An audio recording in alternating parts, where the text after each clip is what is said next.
Mehriban Əliyeva Vatikanda açılış tədbirində çıxış edib. Lakin onun çıxışını heç kim paylaşmır. Daha doğrusu Mehriban Əliyevanın iştirak etdiyi açılışların video görüntüsü, şəkilləri paylaşılır, amma Mehribanın çıxışı paylaşılmayıb. Niyə? Çox qəribədir ki, Mehriban Əliyeva səfərində ən vacib məqam onun çıxışıdır. Haranınsa açılışı, haranınsa təmiri üçün ora keçirdiyi baxış, ziyarət, hansı kilsələri xalqın pulundan təmir eləyəcək, o bir başqa məsələ. Ən əsas bunun ən vacib məqam onun orada çıxış etməsi idi. İşlətdiyi ifadələrdir, hansı mesajlar verdiyidir. Amma bunu niyə paylaşmırlar? Biz maraqlandıq. Bildirdilər ki, Mehriban Əliyeva çox danışa bilmir. Onun keçirdiyi estetik əməliyyatlardan səsi kişi səsi kimi cobut bir səsi var. Və ən əsası da o danışanda onun çənəsi tutulur. Qıc olur çənəsi. 5-10 dəqiqə açıq vəziyyətdə qalır.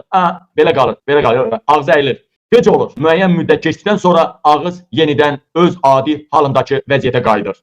Bunun ağız qıc olması deyirlər bu xəstəliyinə. Tədbir vaxtında Mehriban risk edib danışıb. Lakin onun qıc olması tutub, ağzı açıq vəziyyətdə qalıb. Buna görə özü ilə Mehriban kameraman jurnalist aparmır ki, onun sirrini kimsə bilməsinlər. Getdiyi yerlərdə Leyla, Arzu, Anar Ələkbərov telefonla çəkib sadəcə mətbuata ötürürlər, lazım olarsa. Həmçinin Mehriban Əliyeva Vatikanda səfirlik açıb. Sual ortaya çıxır ki, xırda dövlətdə səfirlik açmaq nəyə lazım idi?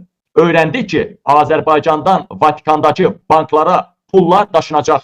Həmin pulları daşımaq üçün orada səfirlik olması vacib idi. Vatikandakı banklara heç bir dövlət müdaxilə etmir, edə bilmir. Baxın Mehriban Əliyeva, nə?